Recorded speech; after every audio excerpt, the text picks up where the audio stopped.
Bismillahirrahmanirrahim. Assalamualaikum warahmatullahi wabarakatuh. Innal hamdalillah nahmaduhu wa nasta'inuhu wa nastaghfiruh wa na'udzu billahi min syururi anfusina wa min sayyiati a'malina. May yahdihillahu fala mudhillalah wa may yudlil fala hadiyalah. Asyhadu an la ilaha illallah wahdahu la syarikalah wa asyhadu anna Muhammadan abduhu wa rasuluhu la nabiyya ba'dah. Allahumma salli wa sallim wa barik ala nabiyyina Muhammadin wa ala alihi wa sahbihi ajma'in. Ya ayyuhallazina amanu taqullaha haqqa tuqatih wa la tamutunna illa wa antum muslimun. Ya ayyuhan nasu taqu rabbakumul ladzi khalaqakum min nafsin wahidah wa khalaqa minha zawjaha wa batha minhuma rijalan katsiran wa nisaa'a wattaqullaha alladzi tasaaluna bihi wal arham innallaha kana 'alaikum raqiba. Ya ayyuhallazina amanu taqullaha wa qulu qawlan sadida yuslih lakum a'malakum wa yaghfir lakum dzunubakum wa may yuti'illaha wa rasulahu faqad faza fawzan 'azima. Amma ba'd. Fa inna asdaqal hadithi kitabullah wa khairal hadyi hadyu Muhammadin sallallahu alaihi wasallam wa syarrul umuri muhdatsatuha fa inna kulla muhdatsatin bid'ah wa kulla bid'atin dhalalah wa kulla dhalalatin finnar. Bapak-bapak dan ibu-ibu, saudara-saudari jamaah Masjid Mujahidin yang dirahmati Allah Subhanahu wa taala. Tidak pernah bosan kita selalu bersyukur kepada Allah Subhanahu wa taala, terutama ketika kita masih ditetapkan oleh Allah sebagai orang-orang yang berpijak di atas hidayah, orang-orang yang setia mengikuti ajaran Rasulullah Muhammad sallallahu alaihi wasallam, karena ini adalah nikmat yang terbesar yang harus kita raih dan kita pertahankan hingga ajal mendatangi kita semuanya. Bapak Ibu yang dimuliakan Allah Subhanahu wa taala, secara asal kita Bani Adam disetting oleh Allah Subhanahu wa taala sebagai hamba-hamba Allah yang mentauhidkan Allah Subhanahu wa taala. Dan alasan Allah menciptakan kita sebagaimana firman-Nya, wa ma khalaqtul jinna wal insa illa liya'budun. Tidaklah aku ciptakan jin dan manusia kecuali agar mereka beribadah kepada-Aku. Jadi sebenarnya kita dari sejak lahir, bahkan semua manusia termasuk Nabi Adam diturunkan ke dunia ini dalam keadaan bertauhid. Dan kesyirikan ini adalah perkara baru yang datang di kemudian hari. Maka sebagian ulama ada yang menyebut bahwa syirik itu adalah akbarul bid'ah atau asyaddul bid'ah.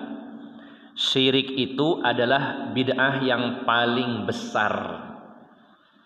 Seringkali kita memisahkan antara bid'ah dengan syirik, padahal ada di antara perkara bid'ah, perkara baru yang sampai jatuh ke dalam taraf syirik, sehingga diistilahkan bid'ah syirkiyah. Kenapa syirik ini disebut bid'ah yang terbesar? Karena dulunya syirik itu tidak ada. Itu perkara baru yang datang kemudian hari. Bahkan Nabi Adam dan istri beliau selama 1000 tahun, sebagaimana Imam Ibnu Katsir dalam kitabnya Al-Bidayah wa Nihayah menyatakan demikian.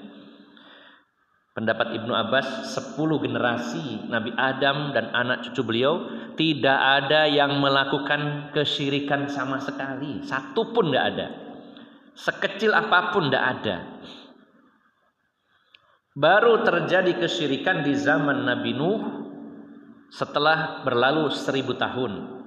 Itu artinya perbuatan syirik adalah perkara baru, sehingga diistilahkan juga bid'ah syirkiyah, bid'ah yang masuk ke dalam kesyirikan.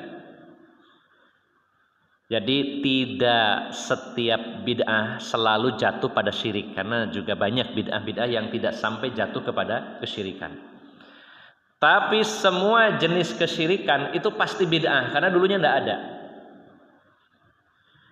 Nah, Bapak Ibu jamaah sekalian yang dimuliakan Allah Subhanahu wa taala, ada tugas penting bagi kita sebelum kita meninggal, yaitu memastikan diri kita bertauhid dan murni tauhid itu. Kemarin sudah saya kaji di Mushola Al-Anwar tentang modal utama selamat dunia akhirat adalah tauhid. Nah, Bapak Ibu jamaah sekalian, kita jangan pernah merasa cukup dengan keadaan kita sekarang, karena supaya kita selamat di dunia dan di akhirat, modal utamanya adalah bertauhid, dan tauhidnya murni. Ada tambahan, bukan hanya bertauhid, bukan hanya beriman, tapi murni tauhidnya, imannya. Murni dari apa? Tidak tercampur kezaliman, yaitu perbuatan syirik. Maka Allah menyatakan di dalam surat Al-An'am ayat 82, allazina amanu walam yalbisu imanahum bizulmin ulaika lahumul amnu wa hum muhtadun. Orang-orang yang beriman, orang-orang yang bertauhid, mengesahkan Allah dan tidak mencampur iman dan tauhid mereka dengan kezaliman, itu syirik, mereka mendapatkan ulaika lahumul amnu. Al-amnu min azabillahi fil akhirah. Mereka aman dari azab Allah di akhirat. Wahum muhtadun, saat di dunia mereka mendapat hidayah. Dan ini yang paling kita cari, yang paling kita inginkan, hidup di atas petunjuk, tidak tidak tersesat. Dan di akhirat, sejak masuk alam barzakh, alam kubur, dan perjalanan setelahnya tidak tersentuh azab Allah sama sekali. Kalau kita sudah berhasil saat meninggal di atas iman dan tidak ada kotoran syirik, Masya Allah, kita sudah aman. Ini sering saya ulang-ulang bagaimana perkataan Imam Masruq, rasa iri beliau kepada orang-orang yang beriman, orang-orang bertauhid ketika mereka meninggal. Ketika meninggal mereka orang beriman, bertauhid, tidak berbuat syirik. Beliau mengatakan, ma ghabattu syai'an bi syai'in illa bi mu'minin fi qabrihi qad amina min azabillahi wastirahu minad dunya. Saya tidak pernah seiri kepada orang mukmin yang ada di alam kubur. Orang yang paling saya iri adalah seorang mukmin yang sudah ada di alam kubur. Kalau yang belum di alam kubur tidak perlu diiri karena belum pasti. Termasuk saya, Bapak Ibu, kita tidak tahu ending kehidupan kita itu seperti apa. Apakah pede? Pasti kita husnul khotimah, pasti kita beriman. Kita juga tidak tahu. Hanya meminta dan berusaha saja. Tapi kalau sudah pasti secara zahir seseorang meninggalnya di atas iman, apalagi dia husnul khotimah. Kata Imam Masruq, saya tidak pernah seiri melebihi iri saya kepada orang-orang mukmin, orang-orang bertauhid yang sudah di alam kubur. Kenapa iri? Karena mereka aman dari azab Allah dan mereka sudah istirahat dari keruwetan dunia ini. Sebenarnya dunia itu ruwet, tapi banyak orang yang betah. Banyak hal menyakitkan, banyak kerumitan, banyak kesulitan. banyak ujian, ada beban syariat dan lain-lain. Capek sebenarnya, tapi anehnya banyak orang yang kerasan. Bahkan kalau bisa nggak usah mati di dunia terus. Padahal rumit dunia ini, capek. Sampai Imam Ibnu Qayyim mengatakan, darul alami wal masaibi. Dunia ini negeri penuh rasa sakit dan penuh musibah. Maka orang yang bertauhid meninggal dalam keadaan bertauhid, mengesahkan Allah, bersih tauhidnya, mereka itu patut diiri. Karena apa? Mereka aman dari azab Allah dan istirahat dari dunia ini. Sering kita berpikir bahwa kasihan ya, gurung tuwu uripe wis mule. Sering Pak ya berpikir kita ya. Apalagi yang meninggal itu masih muda, apalagi anak kita. Sering kepikiran saknone yo sing nang kene wis enak-enakan kono sakno gitu. Padahal kalau dipandang dari sudut iman, kalau mereka meninggalnya di atas iman, di atas tauhid, sudah senang di sana itu, damai, tentram, istirahat dari urusan-urusan yang rumit dan aman dari azab Allah. Oleh karena itu Bapak Ibu jamaah sekalian, agar kita aman di akhirat dari azab Allah dan kita mendapat petunjuk di dunia ini, kita harus bertauhid dan tidak mencampur tauhid kita dengan kesyirikan. Saya ingin bertanya sama Bapak Ibu, apakah sudah tercapai target itu Pak? Kita beriman, bertauhid, tidak berbuat syirik. Kira-kira di sini sudah ada ndak yang sempurna tauhidnya, benar-benar nggak ada syiriknya sama sekali? Gimana Pak? Mikir-mikir ya, saya tak cek saya ada syirik enggak ya? Kalau syirik yang besar, insya Allah Bapak Ibu aman ya, jangan sampai Pak syirik besar itu ketoro sekali, kelihatan sekali. Misalkan menyembelih kurban untuk selain Allah, az-zabhu li ghairillah, menyembelih kambing dipersembahkan bukan untuk Allah, untuk jin, untuk yang bau reksa. Jelas ini syirik besar. Insya Allah yang hadir di sini sudah tidak melakukan itu. Kalau ada, nun sewu kebacut, bahasa kasarnya gitu Pak. Masa sudah ngaji 10 tahun, 15 tahun masih saja nyembelih ayam cemani, terus ini persembahan dan lain-lain. Ini adalah kesyirikan yang besar karena sarful ibadati li ghairillah, memalingkan ibadah kepada selain Allah.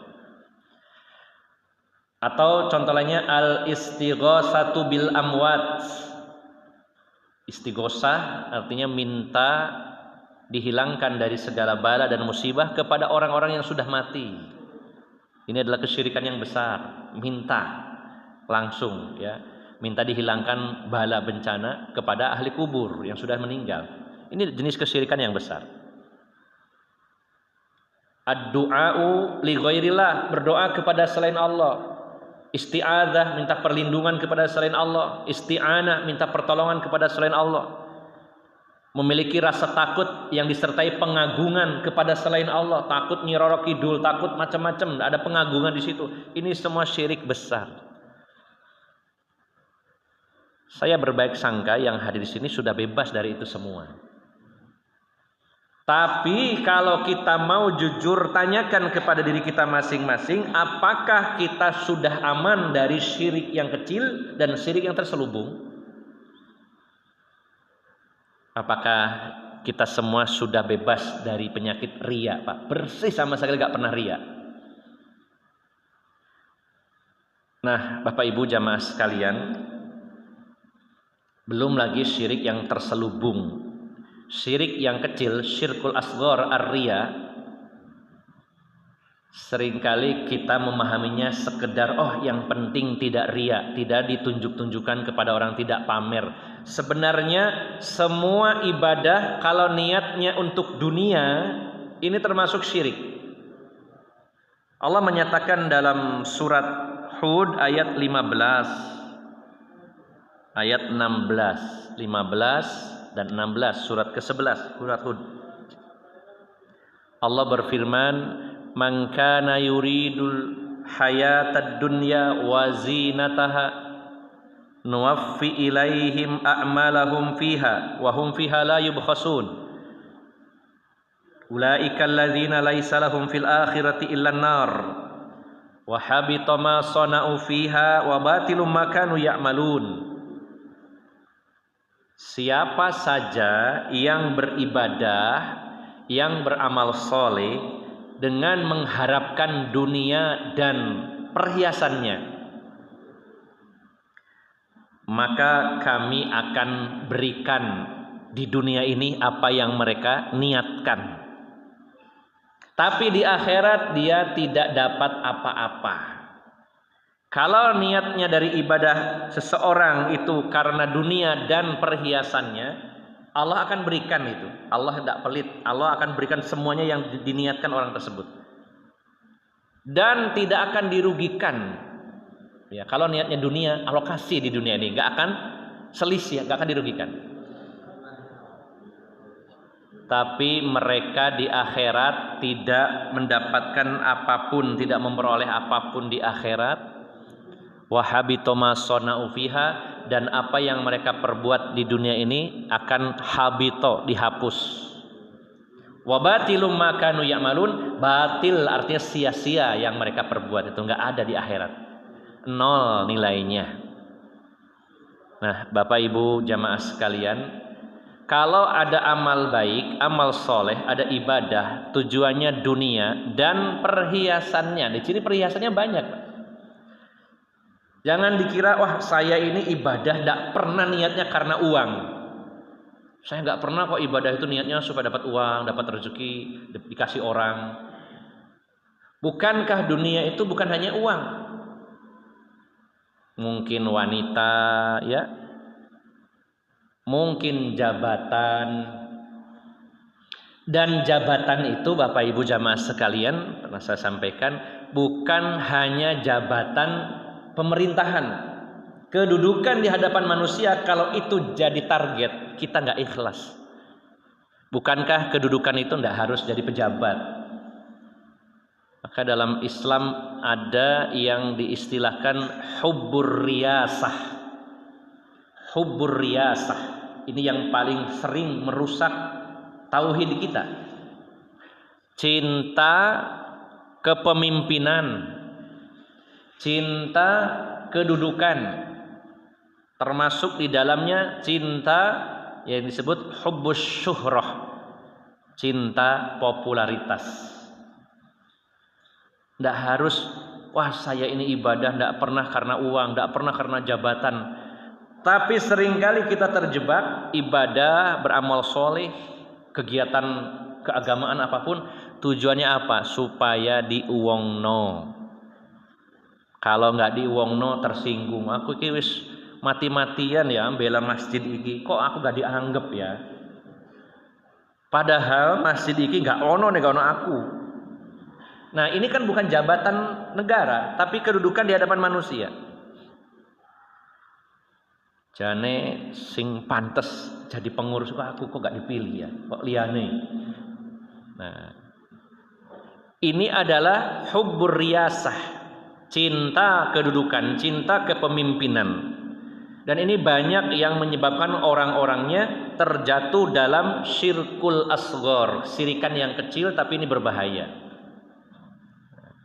Jadi harus siap-siap Bapak Ibu dan saya termasuk mendata ulang, sudahkah kita terbebas dari hal-hal seperti itu.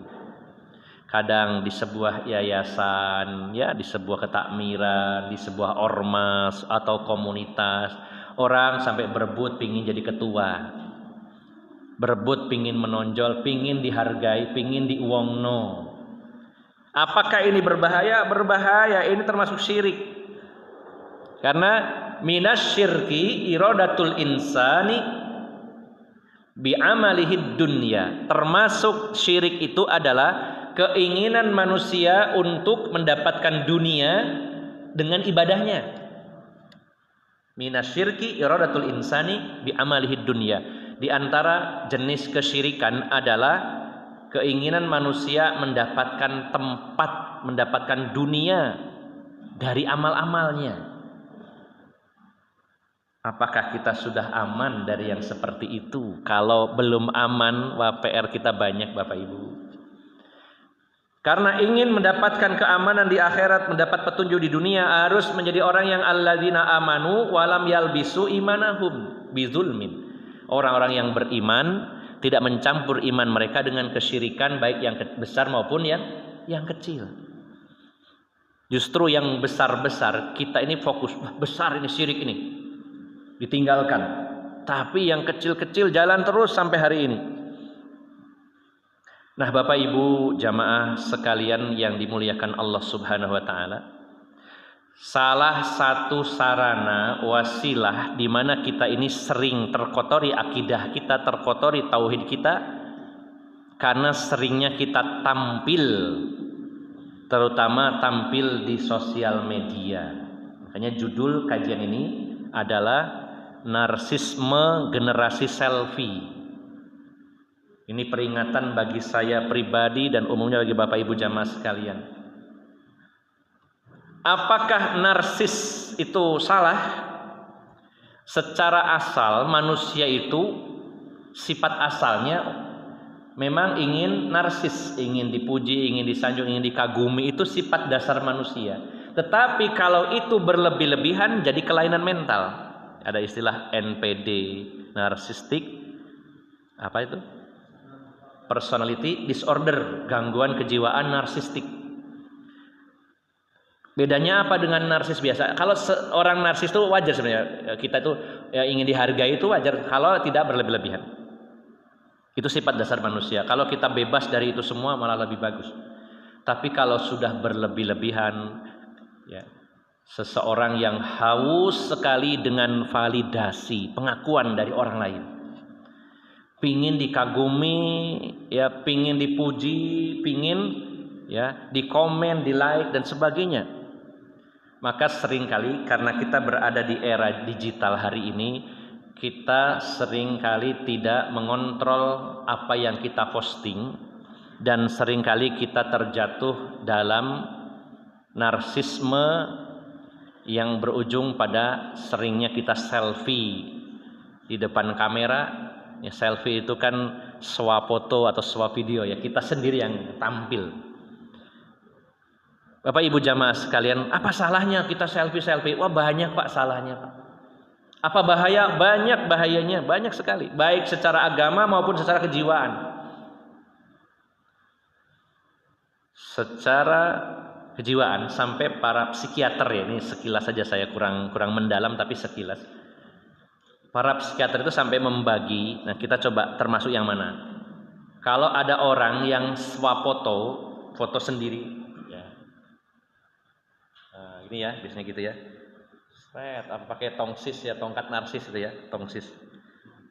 Itu kan dari nama tongkat narsis, makanya tongsis itu. Ya. Para psikiater mengatakan kalau ada orang memotret, memvideo dirinya sendiri sehari 3 kali, itu ada istilah dalam dunia psikologi itu namanya borderline, masih wajar, ada garis batas. 3 kali tapi foto saja, tidak diupload. Tapi kalau 3 kali diupload, ini termasuk narsisis yang sifatnya akut. Dan ada yang ketiga yang kronis, kalau uploadnya lebih dari 3 kali. Sudah foto sendiri, diuploadnya lebih dari 3 kali. Kira-kira banyak gak di sekitar kita seperti itu? Itu ya Allah, tiap hari statusnya itu tentang dirinya, foto berbagai macam pose. Bapak Ibu jamaah sekalian yang dimuliakan Allah, apa kaitannya selfie dengan masalah tauhid? Kok kayak dipaksakan gitu ya? Bapak Ibu jamaah sekalian, orang yang sudah hubbus selfie, ya, cinta selfie gitu ya. Bahasanya kalau sudah cinta selfie, sudah kayaknya kalau nggak selfie itu tidak enak. Itu dikhawatirkan juga akan merembet kepada apa yang dia lakukan dari kebaikan-kebaikan. Kenapa? Karena orang selfie, kenapa saya katakan ada kaitannya dengan masalah tauhid? Orang yang biasa selfie biasanya ingin menonjol. Nah, maka yang ditampilkan itu dicari-cari supaya orang berdecak kagum. Maka salah satunya yang sering terjatuh adalah memfoto, memvideo dirinya ketika berbuat baik. Bagi nasi bungkus, syuting. Kalau dalam hal reportase, laporan, ya ini juga harus hati-hati ya, takut menyelinap dalam hati. Kita dititipi donatur menyampaikan dan kita harus laporan, ini bannernya, terima kasih kepada para muhsinin donatur, kami sudah sampaikan ke warga Aceh misalnya. Ini terpaksa, tapi jangan ya di loss juga, harus hati-hati, secukupnya saja. Nah, apalagi tidak ada kepentingan untuk laporan, tapi hanya selfie saja. Dikhawatirkan karena tiap hari selfie yang diposting adalah amal-amalnya, perbuatan baiknya. Apa bahayanya? Itu termasuk syirik yang kecil, tapi jangan dilihat kata kecilnya, syiriknya.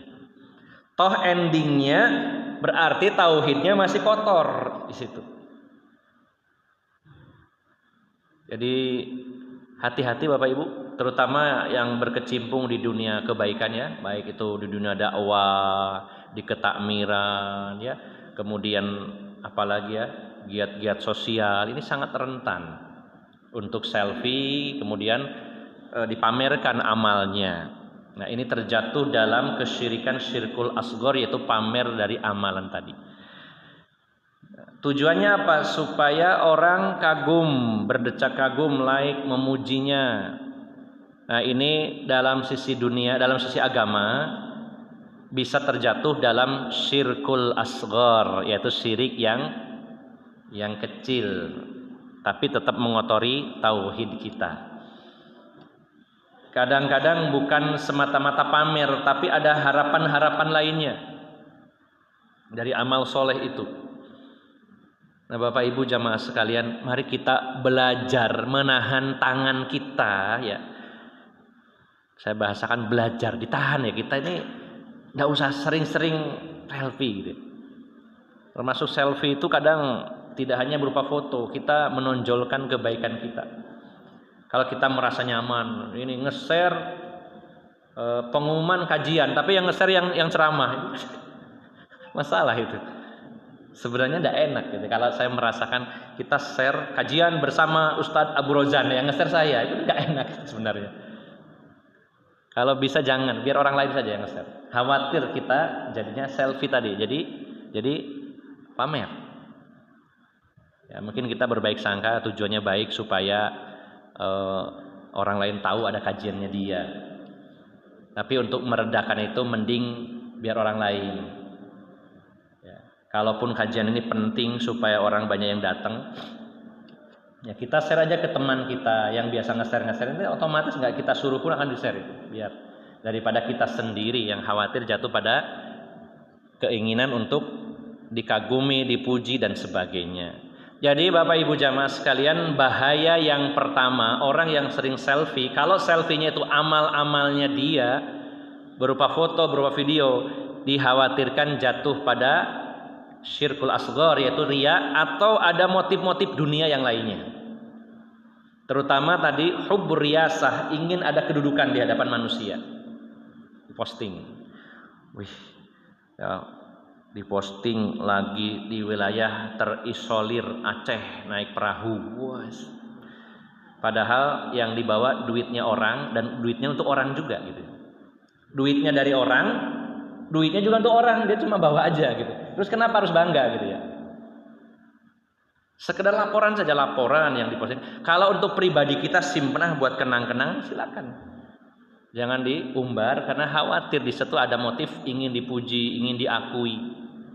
Ini yang pertama, bahaya selfie secara agama bisa terjatuh dalam kesyirikan. Jangan dikira itu tidak bebas dari kesyirikan. Kalau niatnya ria atau ada motif-motif duniawi dari amal-amal yang ditampilkan. Yang kedua Bapak Ibu jamaah sekalian, ini fakta-fakta di lapangan. Orang yang kecenderungan selfie itu mereka sebenarnya rawan citra dirinya itu jatuh. Kenapa? Karena tidak semua orang memuji, namanya netizen ya. Kalau dia posting dirinya, wajahnya, tubuhnya, terkadang netizen itu tidak semuanya memuji, ada yang menghina. Itu justru menjatuhkan harga dirinya, dan di situ dia jadi gelisah, kepikiran terus. Aduh, sing komen 1000, sing 700 ngenyek. Wah, kepikiran itu sampai siang malam itu. Aduh ya Allah. Dikira itu mau dipuji, semuanya memuji saya, ternyata enggak. Itu banyak, walaupun ada yang menter, walaupun dicela, ya tetap terus. Ini yang kedua, bisa menurunkan harga dirinya, citra dirinya ketika ada orang di situ yang merendahkannya. Sehingga dia namanya orang haus pengakuan, tidak diakui, ya berat. Ini akan menimbulkan penyakit kejiwaan yang cukup parah, gelisah, tidak tenang. Ya, jangan dikira itu dikritik orang itu tidak kepikiran, Bapak Ibu. Ya. Dan itu bisa menimpa juga orang-orang yang bergerak di bidang dakwah, di bidang sosial dan lain-lainnya. Tidak hanya artis, sama. Nah, terus yang ketiga, Bapak Ibu jamaah sekalian, bahayanya diantaranya, yang pasti kalau wanita membuka aurat atau menampakkan wajahnya walaupun tertutup, tapi kalau diposting ditonton jutaan orang, ini jadi fitnah. Jadi fitnah. Yang ibu-ibu, yang akhwat, yang cewek, jangan malah bangga ketika fotonya tersebar. Dan itu berdosa ya, bahkan jadi dosa jariah, apalagi buka aurat. Orangnya itu sudah di alam barzakh, itu videonya megal-megolnya itu masih ada. Kan ngeri Pak itu, ya Allah. Sudah 5 tahun orangnya meninggal, videonya dia joget TikTok atau apa masih ada. Apa nggak takut? Memunculkan fitnah, apalagi perempuan. Terutama kalau perempuan memang sangat menarik bagi laki-laki. Nah, di para wanita itu tahu apa kesukaan laki-laki ya. Apalagi nganggur-nganggur, sing cowoknya scroll, nemu sing aneh-aneh yang dibuka gitu kan.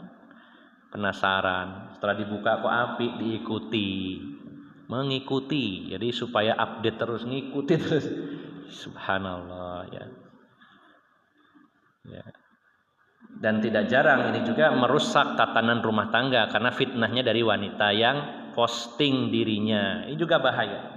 Kemudian Bapak Ibu jamaah sekalian, banyak juga sisi lainnya, orang banyak yang meninggal gara-gara selfie. Kok bisa?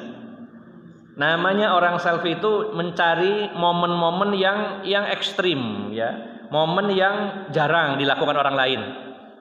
Selfie pinggir pantai tenggelam, itu banyak Pak yang gitu. Lagi selfie masuk ke kawah, ya, bablas tidak kembali lagi.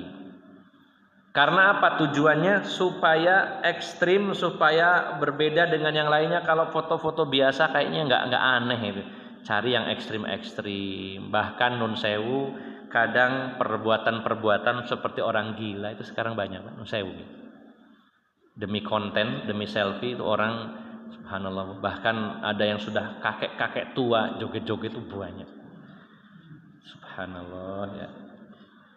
Ini fitnahnya sangat besar. Nah, mari kita tahan ini. Ya Allah, saya takut ya. Harusnya takut. Jarang-jarang saja posting status WA, status Facebook atau yang lainnya. Kalau tidak ada keperluan di sana, mending nggak punya sekalian, tidak apa-apa. Kalau ada perlunya untuk dakwah, untuk kebaikan, monggo. Tapi kalau nggak ada perlunya, banyak mudorotnya. Nah, kemudian Bapak Ibu jamaah sekalian yang tidak kalah bahayanya, penyakit ain. Dan itu tidak harus langsung melihat, bisa lihat foto, video itu kena ain, penyakit ain. Penyakit yang disebabkan ya dari pandangan mata, terutama mata yang hasad. Hati-hati ibu-ibu yang punya bayi yang lucu-lucu ya, anaknya yang ganteng, anaknya yang cantik, jangan sering-sering diposting, kasihan. Banyak terjadi penyakit ain disebabkan posting itu tadi, sering sekali diposting. Ada salah satu postingan yang menjadi sebab dia anaknya terkena penyakit ain. Dan itu banyak terjadi. Nah, jadi Bapak Ibu jamaah sekalian, sebenarnya masih sangat banyak ya bahaya dari selfie ini. Maka sebaiknya jari tangan kita ditahan dari perbuatan-perbuatan tersebut. Pikirkan kita ke depannya terutama nasib kita di akhirat. Jadi Bapak Ibu jamaah sekalian, saya simpulkan terutama poin yang paling pokok adalah masalah kesyirikan. Target kita adalah bertauhid, tauhidnya murni, tidak tercampur unsur-unsur kesyirikan di sana. Ini harus final, harus deal, sebelum meninggal harus benar-benar bersih dari semua kesyirikan, baik syirik yang besar ataupun syirik yang kecil, termasuk syirik-syirik yang terselubung, kita bersihkan semuanya. Ucapan-ucapan yang ringan tapi itu salah, contohnya aja orang mengatakan demi Allah, demi Rasulullah, boleh tidak Pak itu? Demi Allah, demi Rasulullah, itu banyak kita dengarkan kalimat. Apakah boleh? Tidak boleh. Termasuk apa? Perbuatan syirik itu kan bahaya, sederhana tapi syirik.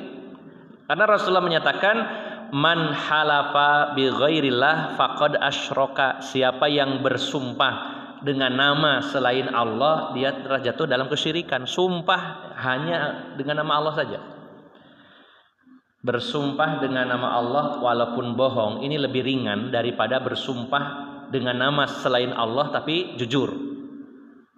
Saking bahayanya perbuatan syirik. Ada pedagang jual barangnya, ditawar, ini berapa Pak? 100.000. Nggak bisa 90. Nggak bisa Mas. Demi Allah, ini kulaane mawon boten angsal 90. Demi Allah, nggih niki. Bohong dia, padahal kulaannya 70 gitu ya. Bawa nama Allah. Nah dia bersumpah atas nama Allahnya benar tapi dia berbohong. Ini lebih ringan daripada orang jujur tapi demi langit dan bumi aku bersaksi. Wah, atau dengan kalimat yang lain. Nah, ini banyak syirik-syirik yang seperti ini. Termasuk at-tiyaroh atau tatoyur, menganggap sial karena sesuatu. Hanya gara-gara kucing nyebrang. Wah, iki pertanda belayan niki ana kucing nyebrang. Ini sudah jatuh pada kesyirikan banyak. Makanya tugas kita harus bersih nih semua ini. Lalu kita mengatakan, ditanya orang, kemarin jenengan sakit, sekarang gimana? Alhamdulillah, saya disembuhkan dokter. Disembuhkan dokter katanya. Beda ya Pak, diobati sama disembuhkan. Kalau sekedar bilang diobati belum tentu sembuh kan ya. Diobati, diterapi, nah beda. Tapi kalau disembuhkan, yang menyembuhkan hanyalah Allah. Seringkali kita berbuat syirik dari syirik yang khafi, yang terselubung ini. Kemudian ada angin kencang, padi-padi rusak, lalu kita mengatakan ini rusak oleh angin. Nah, ini ada pembahasannya dalam hadis-hadis Nabi bahwa angin itu tidak berhembus kecuali atas perintah Allah. Jangan ya menganggap bahwa bencana kerusakannya angin itu hanya sebab saja. Ini hati-hati, kalimatnya beda sedikit jatuh dalam kesyirikan. Kata dan sama kemudian saja itu bisa jatuh kepada syirik, Pak. Ya. Misalkan ada orang mengatakan saya ini sukses karena Allah dan karena kamu. Boleh enggak ya, Pak? Saya ini sukses karena Allah dan karena kamu. Nggak boleh. Yang benar apa? Ini suksesnya karena Allah kemudian. Nah, bedanya di situ. Dan sama kemudian itu beda. Kalau dan membuat tandingan bagi Allah Subhanahu wa taala.